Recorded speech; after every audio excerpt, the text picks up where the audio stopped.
Welcome back to my YouTube channel. आज मेरे पास del का मदरबोर्ड आया है जो कि नो डिस्प्ले के केसेस में बताया है। इसका पार्ट नंबर है LA-C451P। रिवीजन इसका 1.0 है। ऑलरेडी इस पे काफ़ी हद तक काम किया हुआ है, मतलब काफ़ी बोर्ड पर काम किया है, लेकिन नो डिस्प्ले शायद रिजॉल्व नहीं हो पाया। तो जैसा कि मैं आपको बताता हूं कि सबसे पहले चाहे वो नो डिस्प्ले का केसेस हो, चाहे वो नो पावर का केसेस हो, ठीक है, आपको सभी कॉइल के इम्पीडेंस लेने हैं। यानी इम्पीडेंस का मतलब ये होता है किसी पर कोई शॉर्टिंग तो नहीं है। अगर शॉर्टिंग है तो उस शॉर्टिंग को रिमूव करेंगे।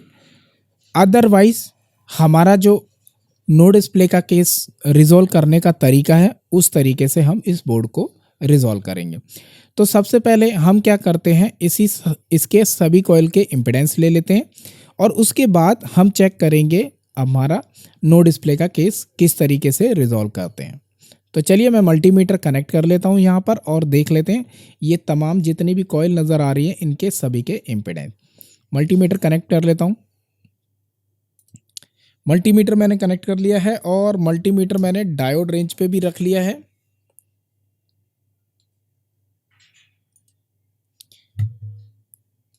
रेड प्रॉप आपको ग्राउंड पे रखनी है, चाहे कहीं पर भी एक पॉइंट पे रख ले,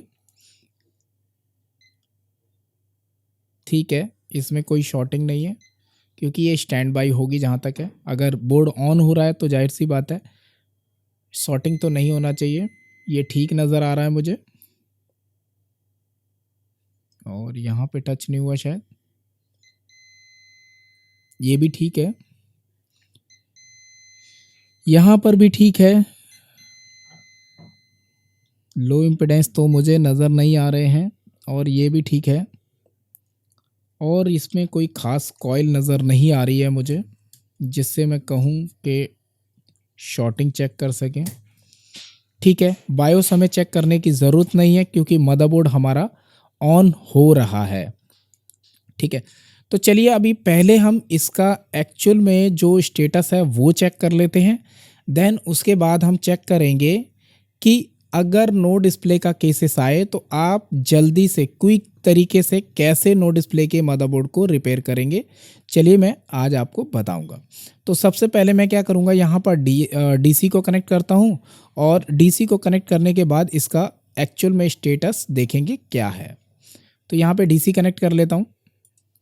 डीसी मैंने कनेक्ट कर ली है और यहाँ पर अब मैं इंजेक्ट करूँगा अपनी डीसी की पावर केबल, ठीक है। मेरी डीसी को मार्क करते रहिएगा आप लोग। देखिए एम्पेयर लगभग 486 के करीब ये वेरिएशन कर रहा है और मेरी कौन कौन सी कॉइल की सप्लाई बन रही है। कई बार ऐसा होता है कि सप्लाई ना बनने के कारण से भी हमारा नो डिस्प्ले के केसेस में चला जाता है, लेकिन आप मेरी डीसी की तरफ आप देखते रहिए और मैं अब क्या करता हूँ 480 के करीब ये जा रहा है। अब मैं विदाउट रैम के भी देख लेता हूँ। यहाँ पे मैंने रैम को रिमूव किया है और डीसी को प्लग किया है। अब देखिए 450 के करीब जा रहा है। फिर से मैं एक बार रैम को लगाऊंगा और देखेंगे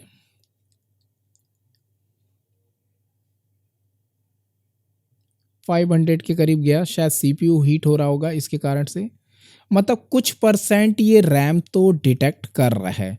यहाँ पर बायोस ऑलरेडी काफ़ी अच्छे तरीके से की है, मैंने भी करके देखी लेकिन डिस्प्ले नहीं आया है, ठीक है।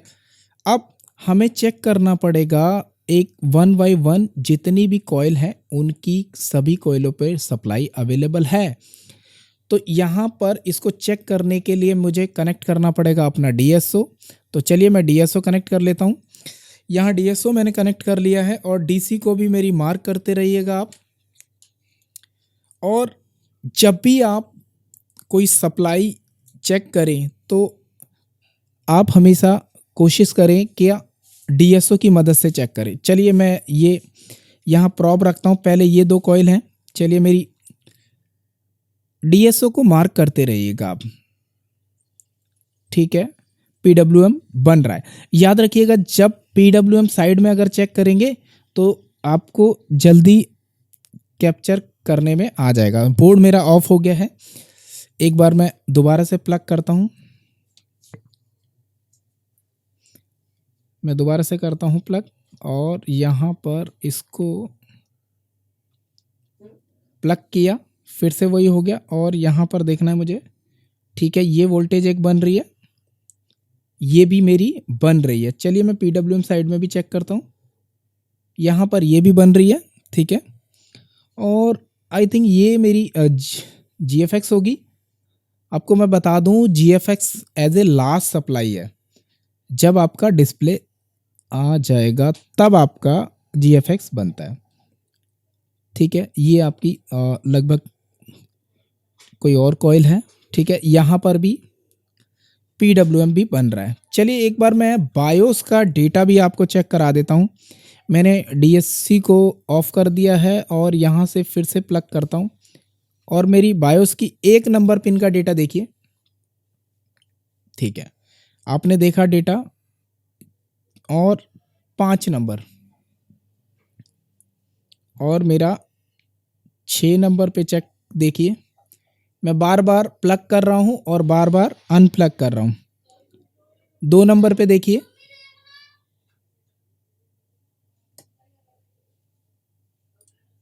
तो हमने यहां पर देखा कि लगभग सभी कॉइल पर सप्लाई हमारी अवेलेबल है। यानी कि हो क्या रहा है, मदरबोर्ड में सप्लाई से रिलेटेड तो जहां तक है मुझे नहीं लग रहा कि कोई फॉल्ट होगा। लेकिन मैं आपको बता दूं, जब भी ऐसा केस आए, जब भी कभी ऐसा केस आए तो आपको सबसे पहले क्या चेक करना है, सभी कॉइल के आपने इम्पीडेंस चेक कर लेने हैं, साथ ही साथ सभी कॉइल की सप्लाई रिक्वायरमेंट चेक करनी है। अब आपने देखा, मैंने बताया कि आपको यहाँ पर ऑलरेडी बायोस मैंने भी फ्लैश की है, ऑलरेडी किसी ने पहले ही फ्लैश की हुई है। इसका मतलब बायोस से रिलेटेड तो फॉल्ट नहीं है।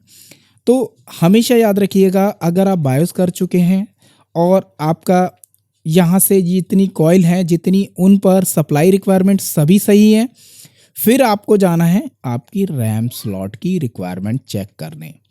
तो चलिए हम भी रैम स्लॉट की रिक्वायरमेंट चेक करते हैं और चेक करते हैं क्या मेरी रैम स्लॉट की जितनी भी रिक्वायरमेंट है वो सारी फिल है।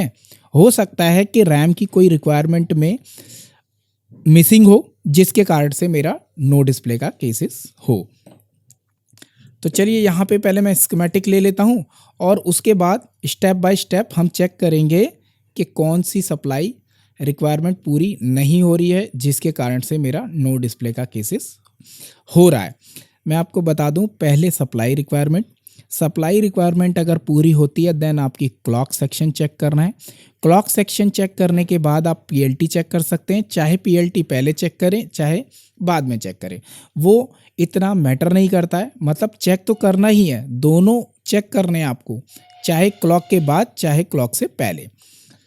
अगर पीएलटी पूरा है, प्रॉपर बन रहा है और अगर आपका क्लॉक भी प्रॉपर है, डेटा कम्युनिकेशन रैम का प्रॉपर है, फिर भी आपका डिस्प्ले नहीं आ रहा है, तो आप क्या कर सकते हैं, आप सीपीयू की रिक्वायरमेंट चेक करिए।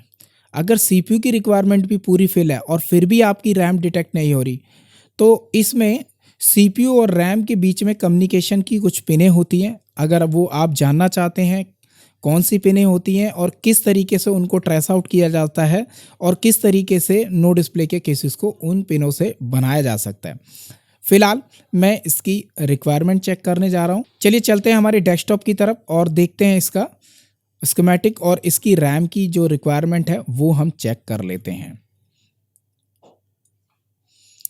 ठीक है, ये इसका स्कीमेटिक है, साथ में इसका बोर्ड व्यू भी ले लेता हूं।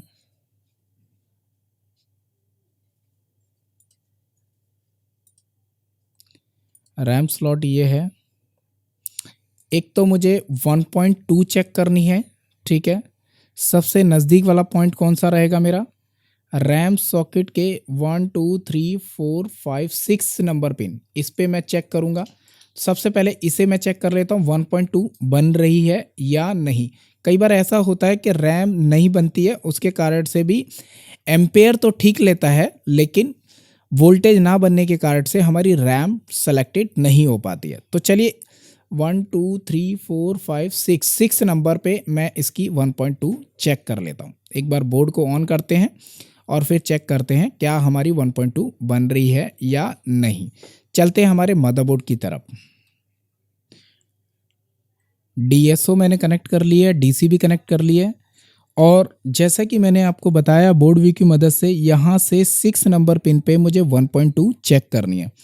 चलिए मैं डीसी को एक बार प्लग कर लेता हूँ, और यहाँ पर मैंने आपको बताया था 6 नंबर पिन पे हमें 1.2 चेक करनी है। 1 2 3 4 5 6।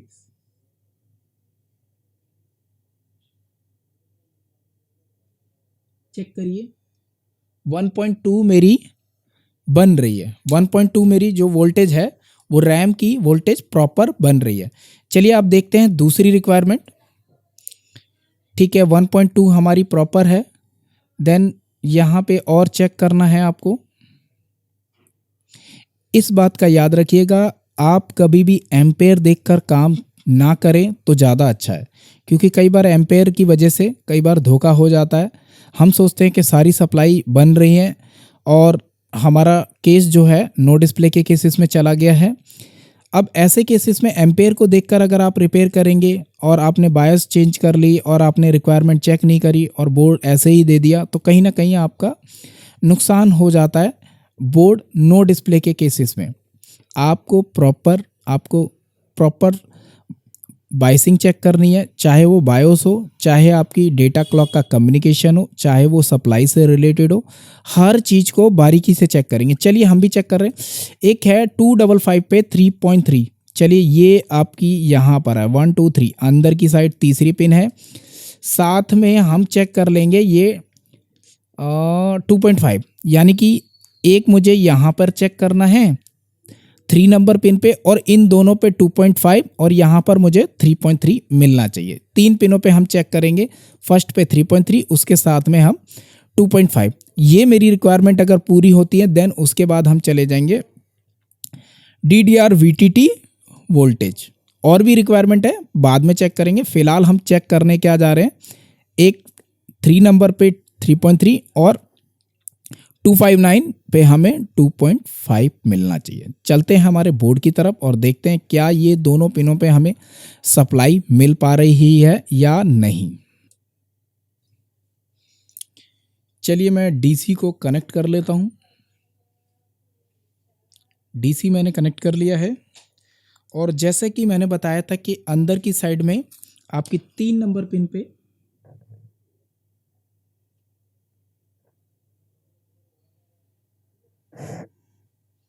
3.3 मुझे मिल रहा है।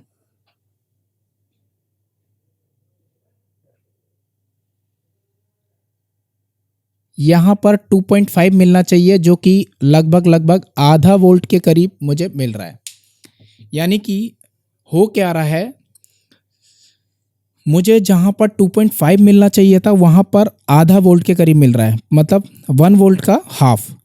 तो कहीं ना कहीं मैं जो समझ पा रहा हूँ, मुझे दिक्कत जो समझ आ रही है वो ये है कि मेरी 2.5 नहीं बन पा रही है, प्रॉपर मदरबोर्ड में 2.5 नहीं बन रही है, जिसके कारण से मेरा नो डिस्प्ले का केसेस बना हुआ है यहाँ पर। तो चलिए इसको एक बार बोर्ड को पलट लेता हूँ और देखता हूँ कहीं फिजिकल तो नहीं है। फिजिकल तो नज़र नहीं आ रहा है। चलिए स्कीमेटिक पे चलते हैं और इसको चेक करेंगे कि 2.5 मेरी कहाँ से बनी है और कहाँ पर इसका बर्थ प्लेस है। उस बर्थ प्लेस की रिक्वायरमेंट सही है, अनेबल सही है, VCC सही है। देन अगर वो सब सही है तो फिर हम देखेंगे किस वजह से मेरी वोल्टेज कम बन रही थी। चलते हैं हमारे डेस्कटॉप की तरफ। ठीक है, ये वोल्टेज जो है मुझे हाफ वोल्टेज मिल रही है। 2.5 की जगह मुझे 1 वोल्ट से भी कम वोल्टेज मिल रही है। तो बोर्ड व्यू की मदद से मैं समझता हूं इसको। सी डी कैपेसिटर हैं, ये भी कैपेसिटर हैं। ये आपका शायद जंपर पॉइंट है, ठीक है। यहाँ पे देखिए 2.5 ये आईसी बना रही है। इस आईसी की मदद से 2.5 यहाँ वोल्टेज जनरेट होनी चाहिए, जो कि नहीं हो रही है, इस पैड पर है। तो मैं हमेशा क्या करता हूँ, जब भी कोई वोल्टेज नहीं मिलती है, पैड मेरा यहाँ पर है PJP1500, इस पर मुझे चेक करना पड़ेगा क्या मेरे इम्पीडेंस सही है। क्योंकि होता क्या है, जब भी कोई सप्लाई नहीं बनती तो मेरा पहला नियम है कि सप्लाई ना बनने के कारण में मैं क्या चेक करता हूँ, वहाँ पर शॉर्टिंग चेक करता हूँ। तो इस पैड को मैं ट्रेस आउट कर लेता हूँ, जहाँ तक है अभी देखा ही था मैंने। तो ठीक है, ये वाला मेरा पैड है यहाँ पर। इसके सबसे पहले मैं इम्पीडेंस ले लेता हूँ। अगर इम्पीडेंस सही है देन हम चेक करेंगे इसकी रिक्वायरमेंट। देखिए, हमेशा याद रखिए, दो ही चीज़ों से सप्लाई नहीं बनती, या तो उसकी सप्लाई रिक्वायरमेंट या फिर उसकी उस पाथ पर कोई शॉर्टिंग हो। तो पहला हम शॉर्टिंग तो हम चेक कर ले रहे हैं। शॉर्टिंग अगर मेरी ठीक है देन हम इसकी रिक्वायरमेंट चेक करेंगे। अगर रिक्वायरमेंट भी ठीक है फिर भी आउट नहीं कर रही, देन हम इसको रिप्लेस करके देखेंगे। तो चलिए इस पैड को एक बार चेक करते हैं। इस पैड के इम्पीडेंस, ये आईसी है, जस्ट इसके साथ में ही ये पैड बना हुआ है। तो चलते हैं मदरबोर्ड की तरफ और उसके बाद देखेंगे। अगर इम्पीडेंस सही है तो फिर हम रिक्वायरमेंट में भी ले लेते हैं एक बार। 5 वोल्ट आनी चाहिए कितने नंबर पे, 6 नंबर पे वीसीसी है, और आपका 5 पर भी आपका 3.3 है। और ठीक है, हमें मेनली किसको चेक करना है, 6 नंबर, 5 नंबर और 8 नंबर। 6 नंबर पे 5 वोल्ट चेक करना है, 5 पर 3.3 और 8 नंबर पे भी 3.3। अगर ये मेरी पूरी रिक्वायरमेंट सही होती है देन हमें आउटपुट नहीं मिलता, देन हम इस आईसी को रिप्लेस करके देखेंगे। सबसे पहले हम इसके इम्पीडेंस ले लेते हैं। चलते हैं हमारे मदरबोर्ड की तरफ। तो यहाँ पे मल्टीमीटर मैं कनेक्ट कर लेता हूँ। मल्टीमीटर मैंने कनेक्ट कर लिया है, और यहाँ पे जैसा कि मैंने आपको बताया कि यहाँ पर एक पैड है, इस पैड के इम्पीडेंस ले लेता हूँ मैं। अगर इम्पीडेंस सही है देन हमें चेक करना पड़ेगा उस आईसी की रिक्वायरमेंट। इम्पीडेंस ठीक है, यानी कि इस पर शॉर्टिंग तो नहीं है। अब चेक करना है इसकी 5 नंबर पे 3.3 और 6 नंबर पे मुझे चेक करना पड़ेगा 5 वोल्ट, और आपकी 8 नंबर पिन पे मुझे चेक करना पड़ेगा 3.3 इनेबल। तो चलिए मैं एक बार डीसी को कनेक्ट कर लेता हूं और साथ ही साथ मैं डीएसओ को भी कनेक्ट कर लेता हूं, और यहाँ पर मदरबोर्ड में पावर भी कनेक्ट कर लेता हूं ताकि हम इसका चेक कर सके प्रॉपर। डीएसओ में मैं कुछ सेटिंग कर लेता हूं ताकि 5 वोल्ट जब चेक करनी है तो वो मेरी जो 1 वोल्ट डिवीजन है वो क्रॉस कर जाएगी, जिसके कारण से हम चेक नहीं कर पाएंगे। तो इसको मैं सेटिंग कर लेता हूँ। तो यहाँ पर मैंने डीएसओ में सेटिंग कर ली है, और साथ में मैं इसको भी कनेक्ट कर देता हूँ ताकि मैं ईजिली चेक कर पाऊँ। अब मुझे चेक करना है क्या मेरी 6 नंबर पिन, 5 नंबर पिन और 8 नंबर। तो मैं चेक कर लेता हूँ। 5 नंबर पे देखिए, आप यहाँ पर देख सकते हैं, यहाँ पर मुझे वोल्टेज नज़र आ रही है। मैंने 2 वोल्ट डिवीजन सेट किया हुआ है। जो 5 नंबर पिन पे थी वो 3.3 आपको मिल रही है, और उसके 6 नंबर पिन पे चेक करता हूँ। यहाँ पर देखिए 6 नंबर पिन पे देखिए, यहाँ पर भी आपको 5 वोल्ट मिलती हुई नज़र आ रही है। ठीक है, अब मैं चेक करता हूँ आपकी 8 नंबर पिन, क्या इसका अनेबल है। 8 नंबर पे मुझे कुछ नहीं मिला क्योंकि बोर्ड जो है ऑफ हो गया। दोबारा से ऑन करता हूँ, एक बार डिस्कनेक्ट करके कनेक्ट किया मैंने। ठीक है, यहाँ पर भी आपको वोल्टेज नज़र आ रही है। एक बार मैं फिर से देखूंगा 8 नंबर पे वोल्टेज कितनी थी। हालांकि मुझे पता है 3.3 आना चाहिए, लेकिन यहाँ पर अनेबल जो है लगभग लगभग थोड़ा सा कम नज़र आ रहा है मुझे, क्योंकि 5 वोल्ट डिवीज़न सेट किया हुआ है। एक बार मैं डीएसओ को फिर से सेट कर लेता हूँ। चलिए मैंने डीएसओ में सेटिंग कर ली है और फिर से एक बार ऑफ करता हूँ और अब 8 नंबर पे चेक करते हैं क्या हमें वोल्टेज मिल रहा है। ठीक है, लगभग लगभग वोल्टेज तो मिल रहा है लेकिन थोड़ा कम मिल रहा है। ठीक है, और यहाँ पर ये जो आउटपुट मिलना चाहिए था मुझे 2.5, वो नज़र नहीं आ रहा है। देखिए हाफ वोल्टेज से भी मतलब 2.5 से भी आधे वोल्ट से भी आधा कम वोल्टेज मिल रहा है, यानी कि रिक्वायरमेंट तो लगभग ठीक नज़र आ रही है मुझे और आउटपुट नहीं दे पा रही है ये आईसी। तो चलिए एक बार इसको रिप्लेस करके देख लेते हैं और फिर चेक करेंगे क्या हमारे बोर्ड का जो स्टेटस है वो चेंज हुआ है या नहीं। तो चलिए मैं बोर्ड में से आईसी निकाल लेता हूँ। पहले इसका स्कीमेटिक में एक बार चेक कर लेते हैं आईसी का नंबर क्या है। तो चलते हैं हमारे डेस्कटॉप की तरफ। आईसी का नंबर है AP7175SP। एक बार आईसी पे भी देख लेता हूं मैं क्या नंबर है। APL5930 आईसी पे लिखा है, APL5930। चलिए नॉर्मली अगर आपको ये आईसी ना मिले तो मैं आपको बता दूं जितने भी DDR4 के बोर्ड होंगे लगभग लगभग उनमें ये आईसियाँ यूज़ होती हैं। तो चलिए मैं भी इस आईसी को रिप्लेस करता हूं किसी DDR4 के मदरबोर्ड से और चेक करेंगे क्या हमारा रिप्लेस करने के बाद बोर्ड का डिस्प्ले का स्टेटस चेंज हुआ है या नहीं। तो चलिए मैं एक मदरबोर्ड ले लेता हूं स्क्रैप और उसमें से इसको रिप्लेस करते हैं।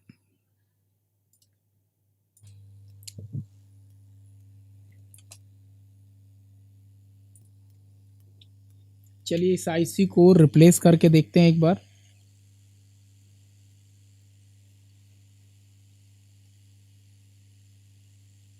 मेरे पास हालांकि सेम बोर्ड तो नहीं है लेकिन दूसरा बोर्ड है, उसमें से हम ये बोर्ड है मेरे पास, इसमें से हम आईसी रिप्लेस कर लेते हैं।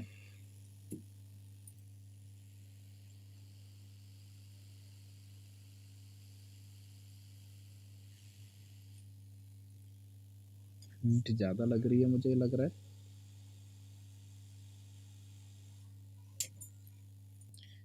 आईसी लग चुकी है। चलिए आयरन से थोड़ा सा टचअप कर लेता हूँ इसका। अब लगभग मुझे ये आईसी नज़र आ रही है, ठीक ठाक लग गई है। ठीक है,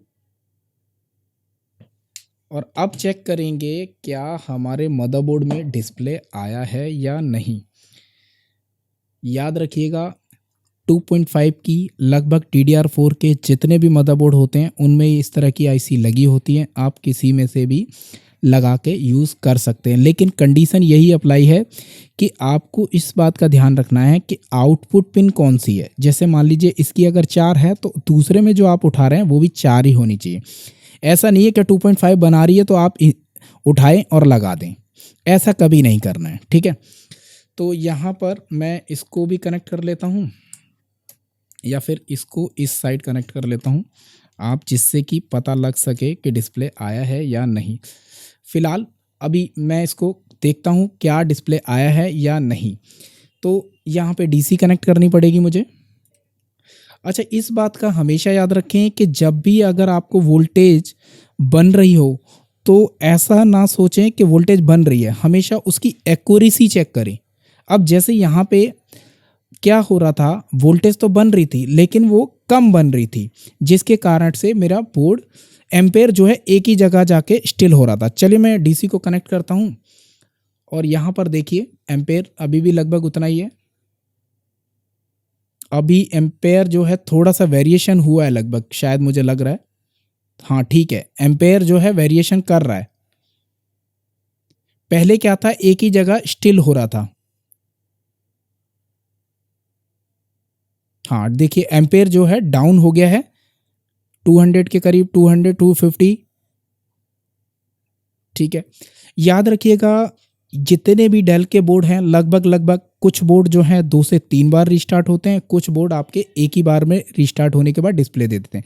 पहले ये रिस्टार्ट नहीं हो रहा था, आपने ध्यान दिया हो, अब रिस्टार्ट भी हुआ है और आप देख सकते हैं यहाँ पर अभी डिस्प्ले कम से कम 3 से 4 बार में ये रिस्टार्ट होगा तब डिस्प्ले आएगा। मुझे लगता है कि डिस्प्ले आ जाना चाहिए। क्यों मैंने ये पेन ड्राइव इसलिए कनेक्ट करी, क्योंकि मुझे पता है कि यहाँ पर एक सप्लाई अगर मिसिंग थी तो ऑब्वियस सी बात है इसके अलावा कुछ और होना नहीं चाहिए। तो चलिए चेक करते हैं। 3 बार रिस्टार्ट हो चुका है लगभग, और यहाँ पर मैं इंतज़ार कर रहा हूँ कि डिस्प्ले मेरा आ जाए। देखिए डिस्प्ले मेरा आ चुका है, आपने देखा। अब मैं फिर से बंद करके एक बार फिर से चेक कराता हूँ डिस्प्ले। इसको मैं ऑफ कर देता हूँ।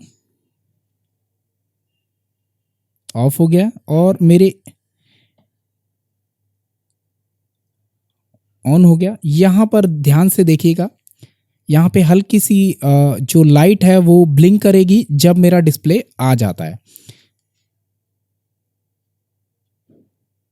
देखिए डिस्प्ले आ चुका है। अब आपने देखा कि कैसे मैंने एक छोटी सी आईसी को रिप्लेस करके इस मदरबोर्ड को बनाया। याद रखिएगा, जब भी आपके पास नो डिस्प्ले का केसेस आए या नो पावर का केस आए, हमेशा याद रखिए उसकी वोल्टेज हमेशा एक्यूरेसी रखें। ऐसा नहीं है वोल्टेज देखा आपने 3.3 बन रही, 3.3 की जगह 1 वोल्ट बन रही है तो ठीक है जी बन रही है, ऐसा कभी नहीं करना है। आप हमेशा वोल्टेज की एक्यूरेसी को चेक करेंगे तभी आप बोर्ड को बना पाएंगे। अदरवाइज आपने देखा हाँ जी PWM बन रही है, ठीक है जी आपकी वोल्टेज सही होगी, नहीं, आप वोल्टेज की एक्यूरेसी को भी नापेंगे। अगर एक्यूरेसी नापेंगे तभी आप बोर्ड की आउटपुट ज़्यादा से ज़्यादा दे पाएंगे। आई होप आपको ये केस स्टडी पसंद आई होगी। अगर मेरी केस स्टडी पसंद आई है तो लाइक करें, शेयर करें, कमेंट करें, और मेरा चैनल अभी तक सब्सक्राइब नहीं किया है तो चैनल को ज़रूर सब्सक्राइब कर ले। और कोई चाहता है मुझसे जुड़ना या फिर मेरी तरह रिपेयर करना सीखना चाहता है तो दिए हुए नंबर पे आप कांटेक्ट कर सकते हैं। नंबर आपको डिस्क्रिप्शन में मिल जाएगा। कोर्सेस मेरे ऑनलाइन ऑफलाइन दोनों ही अवेलेबल हैं। ऑफिस मेरा नेहरू प्लेस में है। Thank you.